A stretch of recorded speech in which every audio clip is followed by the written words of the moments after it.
Alhamdulillahi Rabbil Alameen. Wa sallallahu wa sallam wa baraka ala nabina Muhammadin wa ala alihi wa sahbihi ajma'in. Assalamu alaikum wa rahmatullahi wa barakatuh. Welcome, brothers and sisters, to another installment of our light study of selected Ahadith from RIYADHUS-SALIHIN. And we, for the past 2 weeks, have been in the chapter of watchfulness and studying the Ahadith related to this great act of worship and this great manifestation of the Islamic character. And as always, before we go on to the subsequent chapter, we like to kind of recap and talk about in a little bit more detail some of the points and some of the lessons that we learned from the chapter. And so we'll be doing that today for the chapter of watchfulness. So when we first started out talking about watchfulness and just kind of like talking about what it means and some of the important things to pay attention to as it relates to watchfulness, we talked about how there's no adequate translation there's no adequate word-for-word translation for this word or this term in English. And the closest translation that we provided or were able to provide and what people have commonly used to translate the word is watchfulness. And we said that this watchfulness does not do justice to the term itself in Arabic, al-muraqabah. And we said that the word al-muraqabah encompasses the meanings of adoring love, reverential fear, mindfulness, attentiveness, and many more things. That basically none of these words by itself can express the meaning of watchfulness or al-muraqabah, but when you put them all together, they convey the intended meaning. Then after that, we talked about how al-muraqabah, watchfulness, can be viewed from two perspectives. One perspective is min af'alillah, that it is an action and one of the qualities of Allah subhanahu wa ta'ala, that Allah subhanahu wa ta'ala is ever watchful and aware of all that his creatures think, say, and do. Allah is watching us. Allah is watchful. So muraqabatullah, the meaning of it in this sense is that Allah is the fa'il. Allah is the one who is watching. And we find this repeatedly mentioned in the Quran, even in the Hadith. So for example, in the Quran, Allah subhanahu wa ta'ala says, أَلَمْ تَعْلَمْ أَنَّ اللَّهَ يَعْلَمُ مَا فِي السَّمَاوَاتِ وَمَا فِي الْأَرْضِ مَا يَكُونُ مِن نَجْوَى ثَلَاثَةٍ إِلَّا هُوَ رَابِعُهُمْ وَلَا خَمْسَةٍ إِلَّا هُوَ سَادِسُهُمْ وَلَا أَدْنَى مِن ذَلِكَ وَلَا أَكْثَرَ إِلَّا هُوَ مَعَهُمْ أَيْنَمَا كَانُوا ثُمَّ يُنَبِّئُهُم بِمَا عَمِلُوا يَوْمَ الْقِيَامَةِ إِنَّ اللَّهَ بِكُلِّ شَيْءٍ عَلِيمٌ. So he says in this verse that, are you not aware that Allah subhanahu wa ta'ala knows all that is in the heavens and the earth? There is not a gathering of 3 people, except that he is the 4th. And not a gathering of 5 people, except that he is the 6th. And not a gathering which is larger or smaller in number, except that he is with them wherever they may be. With them how? With them physically? No, with them in terms of his what? His hearing and seeing. Watching them and recording what they do, well aware of what they do. And if they're believers and they're doing good, he's also with them in terms of what? His moral support and his aid, subhanahu wa ta'ala. Inna Allah bikulli shay'in alim. Allah is certainly aware of all things. He also told Musa and Harun when he sent them to preach to Fir'aun and to ask for the liberation of Bani Israel, he told them, Inni ma'akuma esma'u wa ara. He said, I am with you, I hear and see. I'm with you hearing and seeing. In terms, it means I'm with you in terms of what? My hearing and sight. Not physically with you, but I'm with you in terms of what? I see everything that's going to happen, and I hear everything that's going to happen, and I'm also supporting you with what? With my power, my will, my might, etc. So, al-muhim, al-muraqabatullah, one of the meanings of it, or it can be looked at from one perspective, one angle, and that is that Allah subhanahu wa ta'ala is watchful. Allah is watching us. The other angle, the other perspective is min af'al al-ibad. It is from our actions, an act that we perform. We, the servants of Allah, remain conscious and mindful of the ever-presence of Allah's knowledge, of the fact that Allah subhanahu wa ta'ala is watching us and well aware, not only of what we say and do, but also what we think and what we believe in our hearts. Now, this is critical because we are watching out for Allah and mindful that Allah is watching us, and that is the second perspective of being watchful. Min af'al al-ibad, from our actions. We watch Allah subhanahu wa ta'ala, meaning that we call to mind the fact that Allah subhanahu wa ta'ala is watching, and therefore we are careful what we say, what we do, and make sure that whatever we say and do and what we believe is in line with what pleases Him. طيب, al-muraqabah can also be said to have two levels, right? To consist of two levels. And the first level is that we comport ourselves as if we see Allah. We comport ourselves as if we actually see Allah. Just like one of us, meaning that we behave in a way, we behave like a person would behave if he's doing a task and someone he loves and admires and wants to impress is watching. So we behave and comport ourselves as if we see Allah. The second level, and this level is lower than the first level. The first level is superior. The second level is that we comport ourselves as if Allah subhanahu wa ta'ala sees us. Wa alaikum assalam wa rahmatullahi wa barakatuh. We comport ourselves realizing Allah subhanahu wa ta'ala sees us and is watching us. And this level, again, as we said, is lower than the first level. And both of these levels and both of these perspectives are supported by the hadith of Jibreel, which is the first hadith cited by Nawawi in the chapter of Watchfulness. That's the hadith where he asked the Prophet Jibreel alayhi salam. He asked the Prophet alayhi salam, he said, "Akhbirni al-ihsan." Tell me about, inform me about al-ihsan, which we have translated as religious exceptionalism. The height, the summit, the peak of religious commitment. How can a person achieve that? How can a person achieve perfection in worship? Worship Allah in the most perfect way, shape, form, manner, etc. And the Prophet replied, he said, "I'budu Allah ka'annaka tarah, fa in lam takun tarahu fa innahu yarak." He said, worship Allah as if you see Him. And if you cannot reach this level, if you cannot see Him, then recognize that He sees you. And that hadith, it informed us, or it taught us, that watchfulness is actually a synonym for al-ihsan, religious exceptionalism. They are synonyms for each other. They are one and the same, right? And the highest level of religious commitment that a Muslim can achieve is when he worships Allah as if he sees Him. And if he can't do that, the next highest level, or the lower level in terms of superiority, is worshiping Allah, realizing and recognizing that He sees you. The hadith of Jibreel also taught us that we as Muslims should strive for perfection. We should strive for perfection in everything that we do. Strive for perfection and care about the accuracy and correctness of the acts of worship we perform. And that's what we understand from when the Prophet said, "I'budu Allah ka'annaka tarah, fa in lam takun tarahu fa innahu yarak."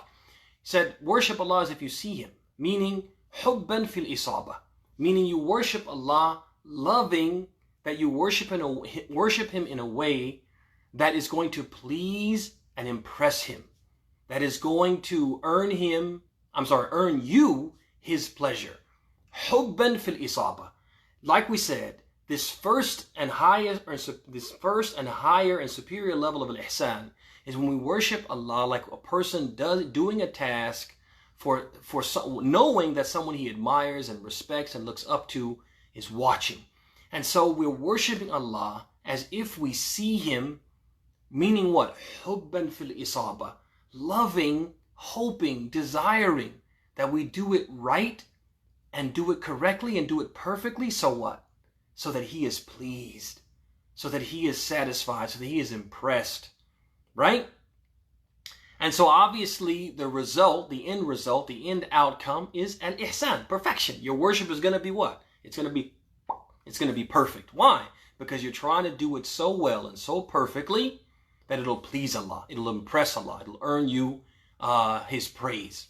طيب. The second level is فَإِن لَمْ تَكُنْ تَرَاهُ فَإِنَّهُ يَرَاكَ. Worship Him, realizing that He sees you, خَوْفًا فِي الْخَطَأ. Right? Fearing that you'll make a mistake that'll earn you His what? That'll earn you His blame, His censure, His displeasure. Right? And again, because you fear making a mistake, you'll be very meticulous, and again, your worship it'll be perfect. And so in both cases, the end result will be what? Perfection. So when a person has al-muraqabah, it will lead to what? Al-ihsan. It will lead to perfection. And this is something that we as Muslims should be striving for. All right? The second thing that shows that is the fact that the Prophet mentioned it as a part of the religion, ascending in ascending order: Muslim, Mu'min, Muhsin, right? Tell me about Islam, tell me about Iman, tell me about Ihsan. And he put it at what? The height, the pinnacle, the peak. It's a part of the religion. And he put it as the highest level for a reason. So Muslims would do what? Would strive for that. Would strive for that. And even if they don't achieve it, as they say, shoot for the moon, if you don't reach it, you'll land amongst what? Amongst the stars. You'll still be at a level of religious commitment because you strive for that highest level.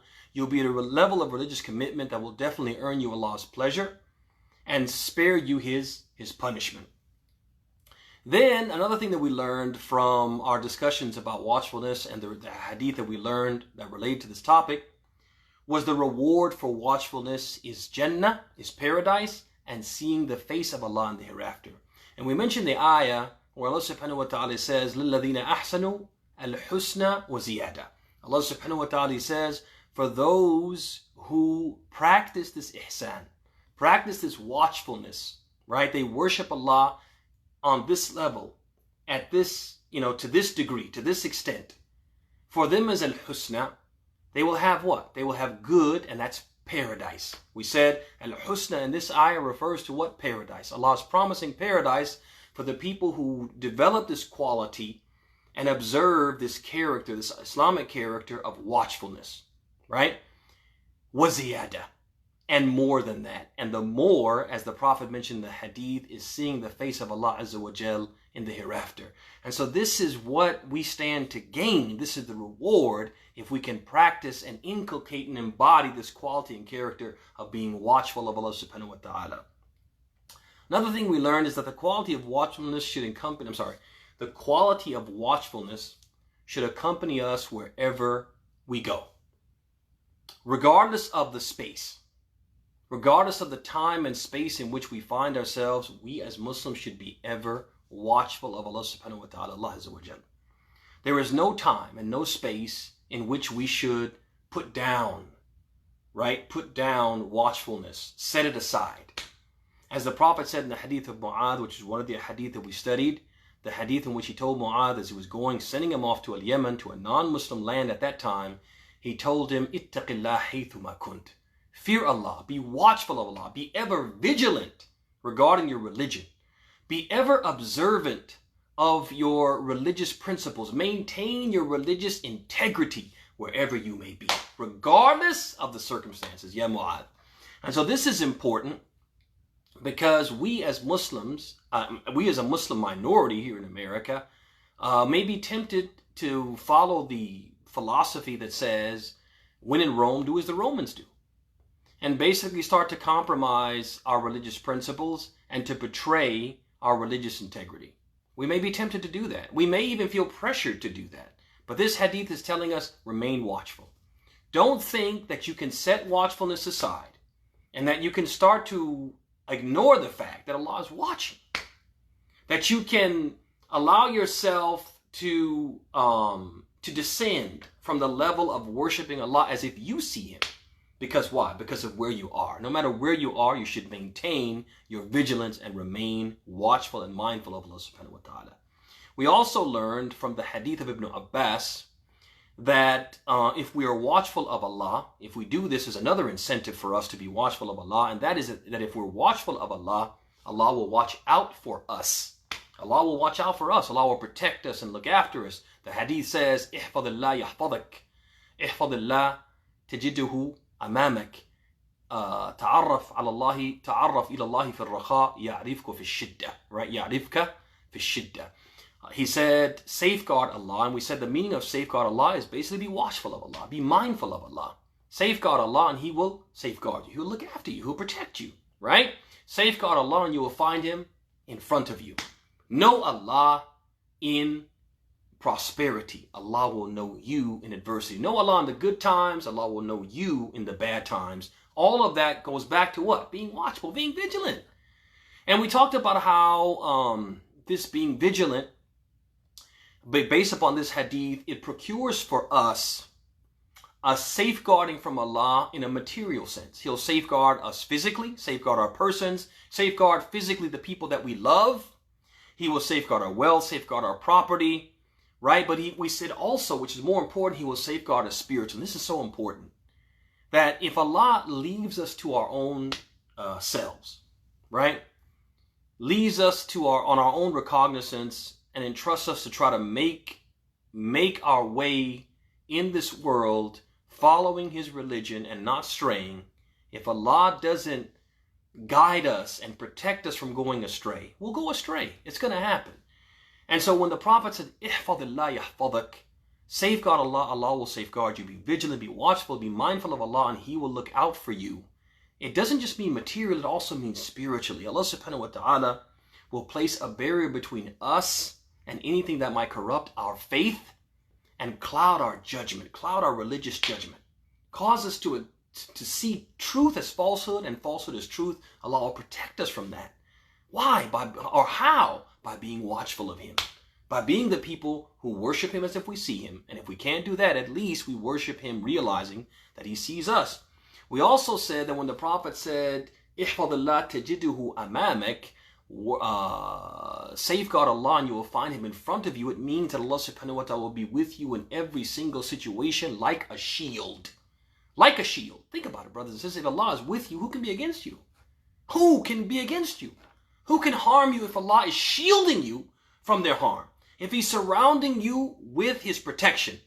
If he is aiding you against your enemies and foiling their plots, making their plots against you come to naught, right? He will grant you good fortune. He will make you successful in your endeavors. He will guide you to what is right in all your affairs. And there are people, some of us maybe are living this experience, or we know people who are living this experience where they have committed themselves to being faithful and doing the right thing and living right. And Allah subhanahu wa ta'ala has been there for them and got them out of difficult situations. And there have been impossible circumstances that they faced. People say, there's no way you're going to get out of this mess. And they get out of it. Why? Because they're so committed. Because they're so vigilant. Because they're so obedient. Because they worship Allah as if they see him, or at the very least realize that he sees them. And so another thing that we learned from the series of a hadith is this hadith has also exposed the fallacy that we find propagated by non-Muslims, obviously, but even some Muslims, liberal Muslims, will tell us that when it comes to religion, less is more. That basically they tell the religious people, the highly committed people, that they're taking their religion too seriously, that they're going overboard, that they are exhausting themselves unnecessarily, right? That if they just basically do the bare minimum, or a little bit more than the bare minimum, that's sufficient. That's more than enough, right?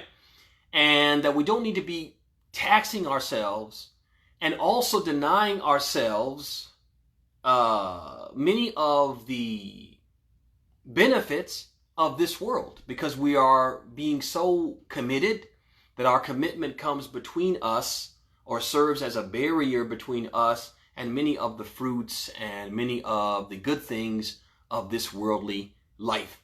And so we said that we have to ask ourselves a question. When somebody tells us that or implies that, we have to ask ourselves a question. When they say less religion is more.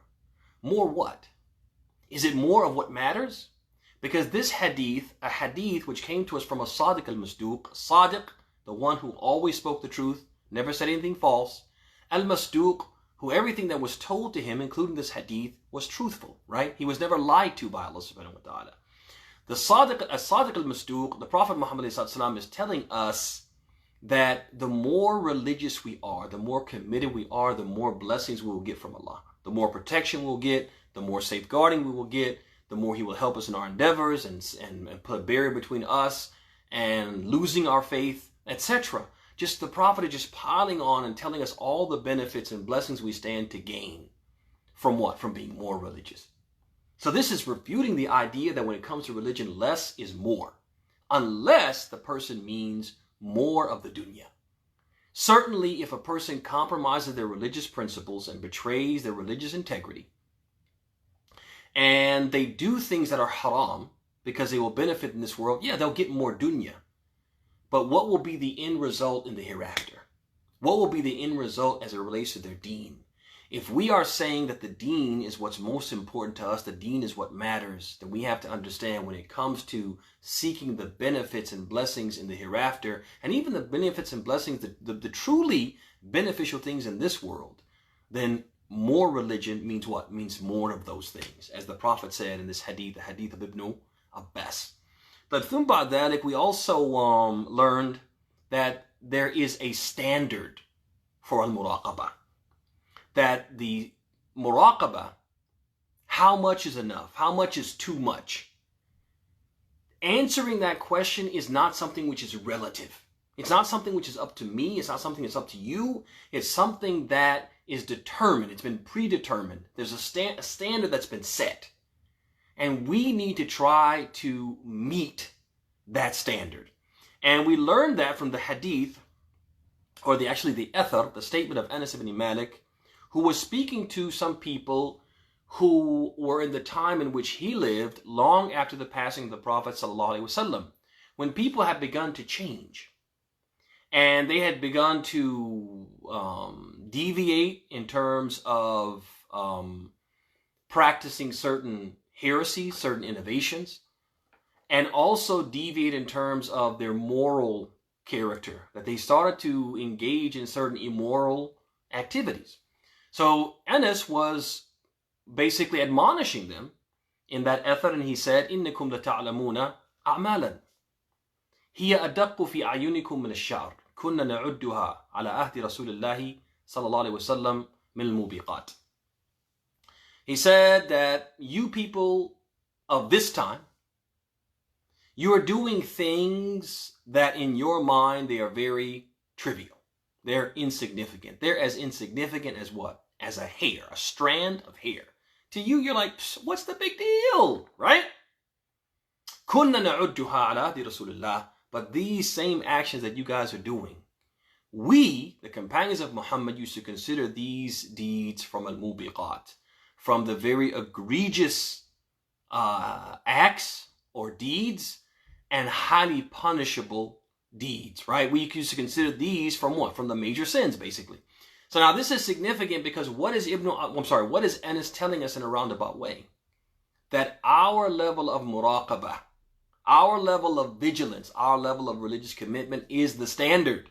Why? Because Allah said about us, the companions of Muhammad, what He didn't say about anybody who came after us. He made us the standard. What does Allah subhanahu wa ta'ala say? He says, فَإِنْ آمَنُوا بِمِثْلِ مَا آمَنْتُمْ بِهِ فَقَدْ اهْتَدَوْا. He says, if those who come after you, meaning the companions, those who come after the companions, the succeeding generations, if they believe the way you, the companions of Muhammad, believe, then they're guided. The scholars of Islam said the opposite meaning is also intended. If they don't believe the way they believe, if we don't believe the way they believe, we've gone astray.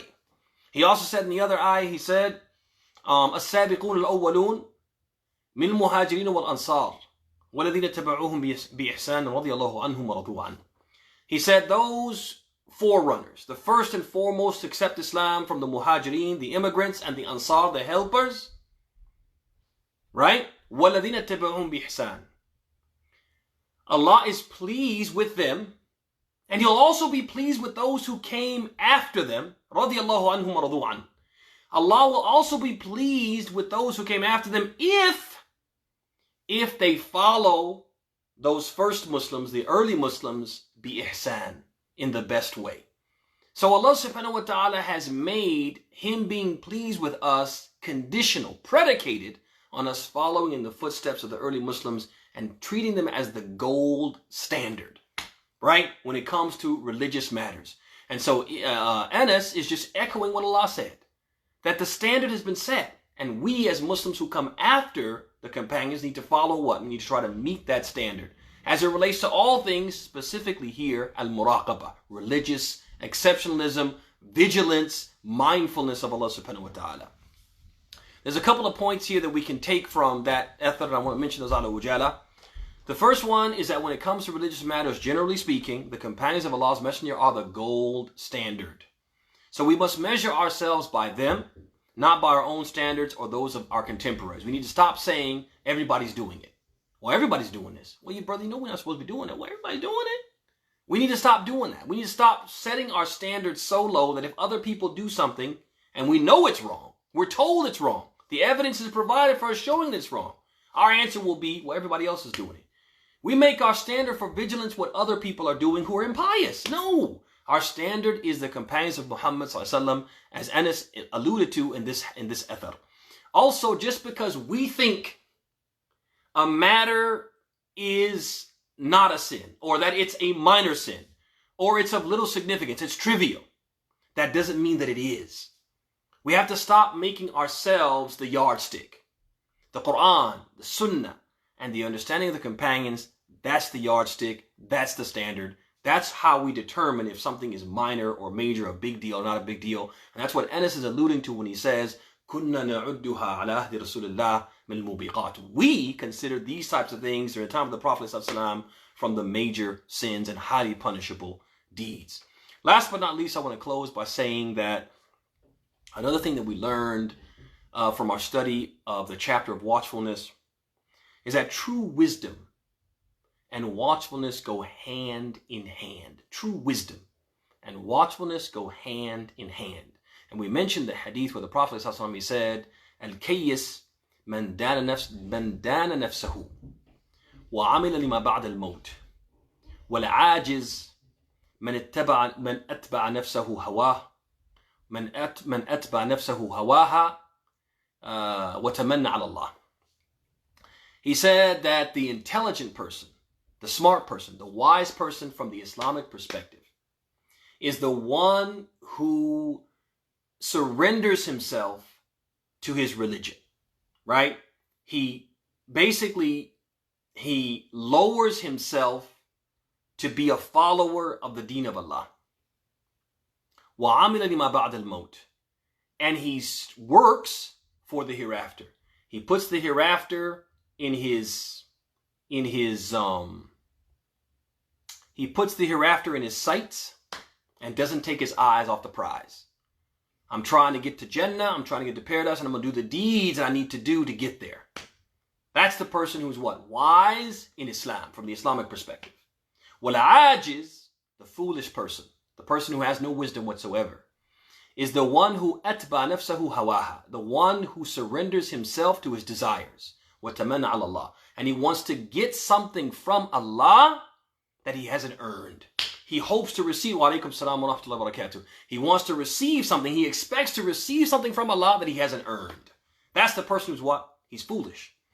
Now what I want to say on this point in closing is that this hadith from the Prophet is teaching us that the carefree intellectual is foolish, not wise. This is important. Why? Because we live in a time where we have too many carefree intellectuals, liberal intellectuals, people who they portray themselves and project themselves and promote themselves as being very what? Smart generally and also smart religiously. Very well educated in terms of religious matters, and they put themselves forward as knowing the deen inside and out. But those same people are very what? Carefree when it comes to what? The religion. And they actually legalize things that are clearly illegal in the religion of Allah. And they actually make little or make light and belittle those prohibitions, those Islamic teachings of right and wrong. If they don't like it, if they don't agree with it, it's silly, it's foolish. Come on, we're in the 21st century. Let's basically get with the program. Let's get with the times, etc. So brothers and sisters, this is important. If we study this hadith, this final hadith that we took from the bab of watchfulness, the chapter of al-muraqabah, we have to understand that when we see people, especially public figures and religious leaders, people who call themselves, or other people call them, imams, sheikhs, du'at, preachers, Muslim evangelicals, whatever it is. They're heads of organizations, heads of masajid, they have their own institutes, whatever it is. If these people teach us implicitly or explicitly that it's okay to leap before we look, do whatever comes natural, do what makes you feel good in your religion. If it makes you feel good, istafti qalbak. What do you feel? What does your heart tell you? If your heart tells you to do something, you feel it's right, you feel it's okay, then you do it. And then later on, if it turns out that it's wrong, that you shouldn't have been doing that thing that you did is actually a major sin, it's actually an act of kufr, an act of disbelief, something to take you out the fold of Islam, then what? Oh well, Allah is forgiving and merciful. Allah knows your intention. It doesn't matter what you did if your heart was in the right place. If we have public figures who are teaching us this, they are violating this hadith.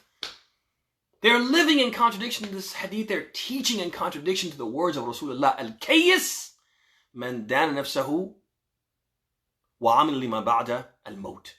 The one who really has wisdom, the one you really should listen to, the true Islamic intellectual, is the one who humbles himself, surrenders himself to his religion. The religion is the boss. I look before I leap. What does the religion say? That's what I do. That's the wise person. وَعَمِلْ لِمَا بَعْدَ الْمَوْتِ. And he works for the hereafter. Puts the hereafter square in his sights. That's his focus. That's his aim. That's what he's striving for day in and day out. Grinding for what? For the hereafter. But if this person is the opposite of that, this public figure, then we have to realize that this public figure or these public figures, they lack the wisdom and competency required to lead and serve in the positions they hold. Why? Because they don't have wisdom according to the definition of the Prophet and his definition of what matters. Al-Kayyis man dana nafsahu. Al-Kayyis, the truly wise person, is one who what? Who surrenders himself to his religion. Follows his religion, makes his religion his guide. Not the one who puts the religion behind his back, does whatever he wants to do, and then if it comes to him, hey, you weren't supposed to do that, that's not right. Oh, well, Allah Ghafur Rahim, Allah Kareem. So with that, brothers and sisters, we've completed our review, our recap of the chapter of Watchfulness, Bab al-Muraqabah from Riyadhus-SALIHIN. And inshallah ta'ala, when we meet again tomorrow, if Allah subhanahu wa ta'ala gives us life, we'll be looking at the next chapter in the hadith, in Riyadhus-SALIHIN, inshallah ta'ala. Until then, we ask Allah subhanahu wa ta'ala as always to bless you, to bless your houses, to bless your spouses, to bless your children, your wives, bless your rizq, bless your provisions, bless your health, and make you blessed wherever you may be. We ask Allah subhanahu wa ta'ala to make us from those who listen to the talk and follow the best of it. And we ask Allah subhanahu wa ta'ala to make us from those who He teaches beneficial knowledge. And who truly benefits from that knowledge by making us from those who put it into practice. Hada wa sallallahu wa sallam wa barak ala ibn Muhammad wa ala alihi wa sahbihi ajmain. Assalamu alaikum wa rahmatullahi wa barakatuh.